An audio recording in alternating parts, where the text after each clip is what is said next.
আমি আমার মিত্রের হয়ে আমি ক্ষমা চাচ্ছি আপনার কাছে। বালক, তোমার সাহস দেখে আমি খুশি হয়েছি, তাই আমি তোমার মিত্রকে ক্ষমা করে দিলাম, কারণ তোমার ব্যবহার একজন রাজার মতো। আর না, আমি কোনো রাজার মতো না, আমি একজন সামান্য বালক। মহারাজ, অনেক সময় কাটিয়েছেন এই বন জঙ্গলে, এখন আপনি ফিরিয়ে যান রাজমহলে। না না গুরুদেব, এই জীবনে সংসার আর নারীর প্রতি কোনো টান আমার নেই।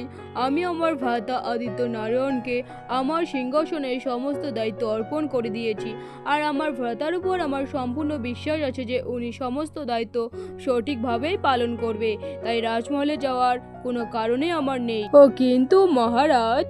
না না গুরুদেব, আর কোনো কিন্তু না। আপনি আমাকে আর কোনো নারীর টানে আর সংসারের মায়ায় আবদ্ধ করবেন না। আমি আমার এই জীবনেই সুখী আছি। আচ্ছা মহারাজ, আপনি যদি আপনার চলার পথটা বেছে নিয়েছেন, তাহলে আমি আর কিছু বলবো না আপনাকে।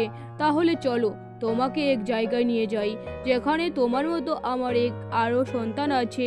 আমি তোমাকে তার কাছেই নিয়ে যাব এখন। গুরুদেব মহারাজকে তার নতুন শিষ্যের কাছে নিয়ে যাওয়ার প্রস্তুতি নেন, আর এদিকে ভোলা তার মিত্র মাহির উপর অনেক রেগে থাকে। মিত্র, আমাকে ক্ষমা করে দাও, আমি এরকম ভুল আর কখনোই করব না।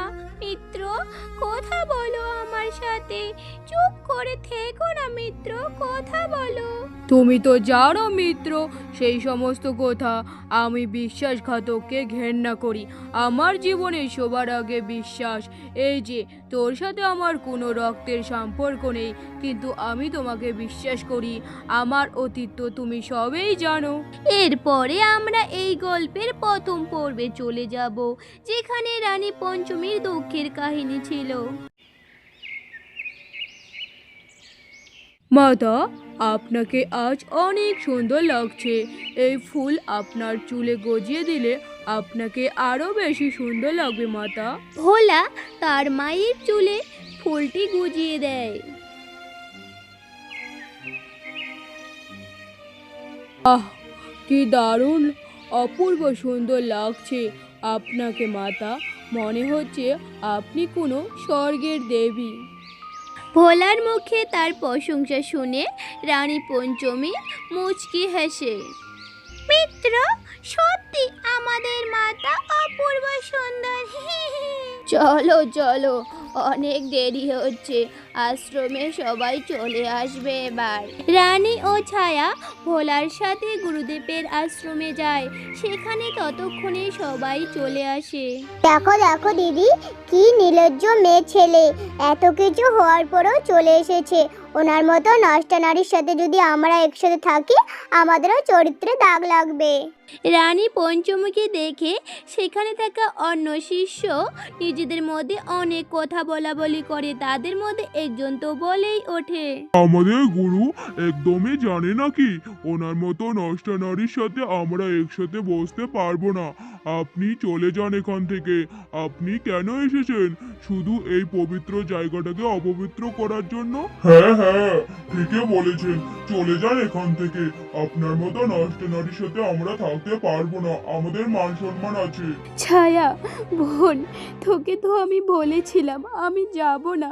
সবাই দেখে আমাকে নানান কথা বলবে, শুধু শুধু আমার জন্য সবার অসুবিধা হবে।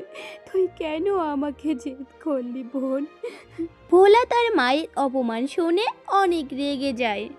আপনারা সবাই কি বলছেন? আমার মায়ের বিষয় এসব কথা কেনই বলছেন? কি করেছি আমার মা? আমার মায়ের বিষয় আর একটাও যদি খারাপ কথা বলেন, তাহলে আমার থেকে খারাপ আর কেউ হবে না। শান্ত হ বাবা।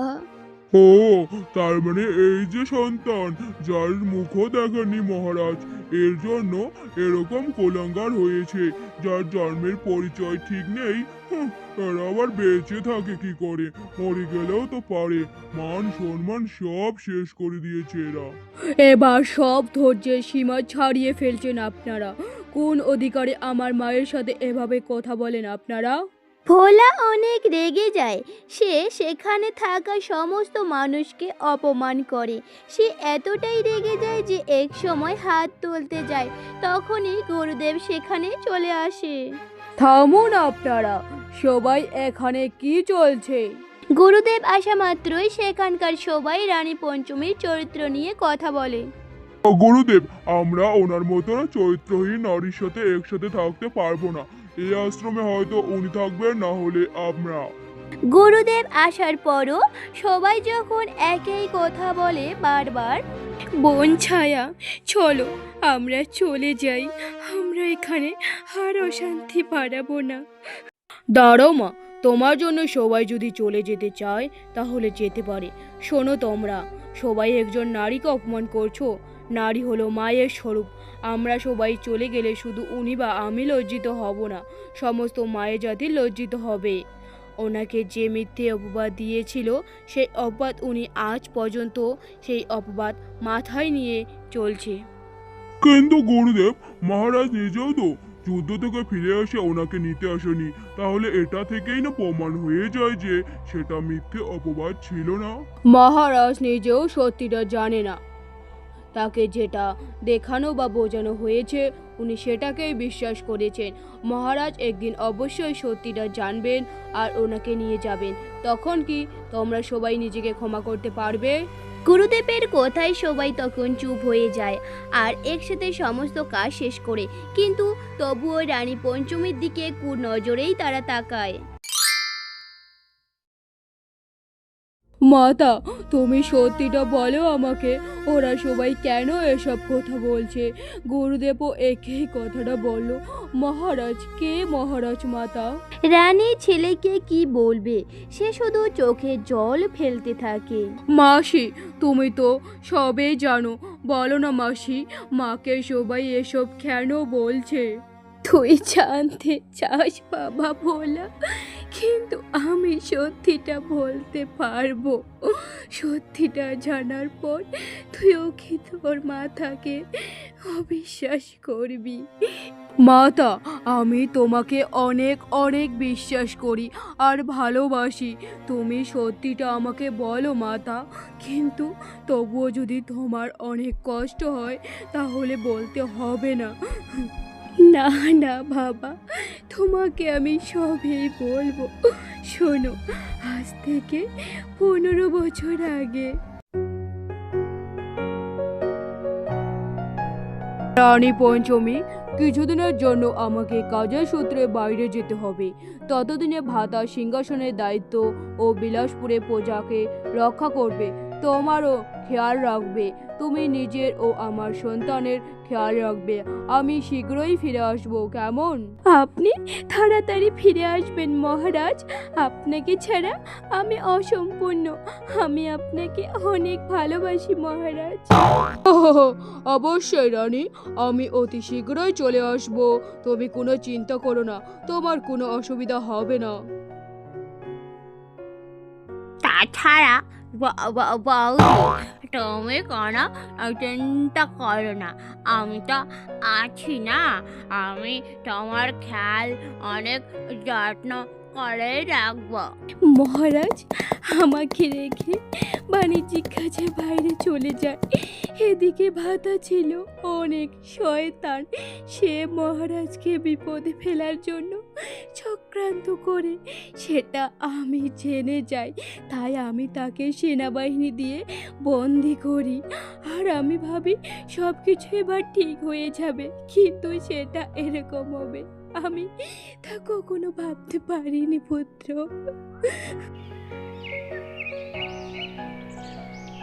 রানীমা, উঠুন, সমস্ত কিছু তৈরি হয়ে গেছে। আপনি মন্দিরে যাবেন বলেছেন, তাই আমি সকাল সকাল সব কিছু তৈরি করেছি। কে আপনি? সেনাপতি, তাড়াতাড়ি চলে আসুন। উনি কে আমি ওনাকে চিনতে পারছি না রানীমার ঘরে। কে আপনি? এখানে কি করছেন বলুন? আপনি কে? না হলে কিন্তু খুব খারাপ হয়ে যাবে। আপনার পরিচয় দিন আমাদেরকে। পঞ্চমী, তুমি আমাকে ওদের সামনে এভাবে বলছো কেন? ও, বুঝতে পেরেছি। তুমি ভয় পাচ্ছ। তুমি ভয় পেও না। ওরা আমাদের কিছুই করতে পারবে না। তুমি তো এই রাজ্যের রানী। আর তোমরা জানতে চাও আমি কে? আমি হলাম তোমাদের রানীমার প্রেমিকা। শুধু এখনকার প্রেমিকা না, অনেক দিন থেকে আমাদের সম্পর্ক আছে। আপনি কি বলছেন এসব? পঞ্চমী, ভয় পেও না, আমি আছি। ওরা জানুক আমি তোমাকে কতটা ভালোবাসি। শোনো তোমরা, আমি পঞ্চমীকে মেয়েবেলা থেকেই ভালোবাসি। ওর গর্ভে যে সন্তান আছে সেটা আমারই সন্তান। তোমাদের মূর্খ মহারাজ তো নিজের সন্তান ভেবে অনেক খুশি। তোমরা সবাই ওনার কথা বিশ্বাস করবেন না। উনি মিথ্যে বলছে। আমি তো ওনাকে চিনিও না। উনি কে? কিন্তু কেউ আমার কথা বিশ্বাস করে না, শুধু ছায়া ছাড়া। সবাই আমাকে চরিত্রহীন বলে, তোমাকে নিয়ে নানান কথা বলে। এত কথা আমি সহ্য করতে পারিনি, তাই রাজমহল থেকে আমি বের হয়ে চলে এসেছি। আমার বিশ্বাস ছিল মহারাজ ফিরে আসলে অবশ্যই তোকে আর আমাকে নিতে আসতো, কিন্তু উনি বিশ্বাস করেছেন সেসব কথা আর আমাদেরকে নিতে আসেনি। কিছুদিন পর তুই অনেক ছোট ছিলি, ছায়া আর আমি তোকে নিয়ে এখানে চলে আসি। বাবা ভোলা, তুই কি তোর মাকে বিশ্বাস করিস? তোর মা চরিত্রহীন না। মাতা, আমি তোমাকে বিশ্বাস করি মাতা। আমার মাথা কখনো এসব করতে পারে না। তুমি কোনো চিন্তা করো না মাতা। যারা তোমার চোখে জল ফেলেছে তাদের আমি কখনো ছাড়বো না। গোটা বিলাসপুরকে আমি ধ্বংস করে দেব। না না পুত্র, তুই কিছু করবি না পুত্র। এটা তোর মাথার দিব্যি রইল। মাতা, এ আপনি কি বললেন? আপনি কেন আপনার মাথার দিব্যি দিলেন? আচ্ছা, আমি কিছুই করব না, কিন্তু আবারও যদি তোমার চোখে জল ফেলে ওরা, তাহলে আমি ওদেরকে ছাড়বো না। আমি সবই জানি মিত্র, এবারের মতো আমাকে ক্ষমা করে দাও। আমি আর কখনো এরকম ভুল করব না মিত্র। আচ্ছা, এবারের মতো আমি তোমাকে ক্ষমা করে দিলাম, কিন্তু এটাই তোমার শেষ আর প্রথম ভুল।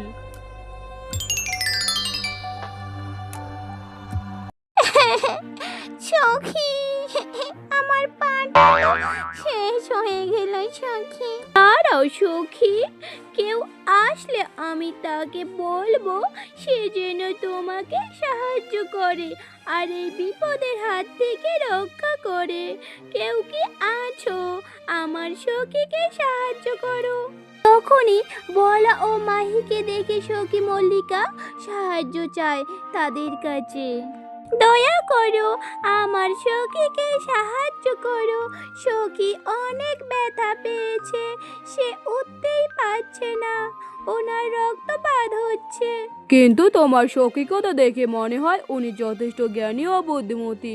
তাহলে উনি কি করে পড়ে গেছেন আর একা উঠতে পারছেন নাই বা কেন? সখী, তুমি অবশেষে এই মোটা যুবককে নিয়ে আসলে আমাকে সাহায্য করার জন্য। দেখে তো মনে হয় সে কোনো কাজই করতে পারে না, আর সে কিনা করবে রাজকুমারী এলিনার সাহায্য। একথা শুনে ভোলা তো অনেক রেগে যায়। রেগে গিয়ে সে চলে যেতে চায়, কিন্তু তার যে কি মনে পড়ে, তখনই রাজকুমারী এলিনার কাছে আসে আর তাকে তুলে নেয়। তখন রাজকুমারী এলিনা ভোলাকে শক্ত করে তার হাতটি চেপে ধরে চোখ বন্ধ করে, এবং ভোলাও তখন রাজকুমারীর চোখের দিকে তাকিয়ে থাকে। দুজন দুজনের চোখের দিকে তাকিয়ে থাকে। আর আমাদের এই গল্পের এই পর্বটি এখানেই শেষ হয়। পরবর্তী পর্বের জন্য আমাদের চ্যানেলটিকে লাইক, কমেন্ট, সাবস্ক্রাইব ও একটি শেয়ার করে দিবেন। ধন্যবাদ। গুরুদেব, আসুন আসুন। আমি তোমার সাথে আমার এক কাছের কারোর সাথে দেখা করাবো। সেও তোমার মতোই অভাগা। গুরুদেব মহারাজকে ডাকেন। মহারাজ সেখানে এসে সে ছোট রানী পঞ্চমীকে দেখে হাঁ করে তাকিয়ে থাকেন, এবং ছোট রানী পঞ্চমীও কোনো কথা বলে না, শুধু এক দৃষ্টিতেই তাকিয়ে থাকেন।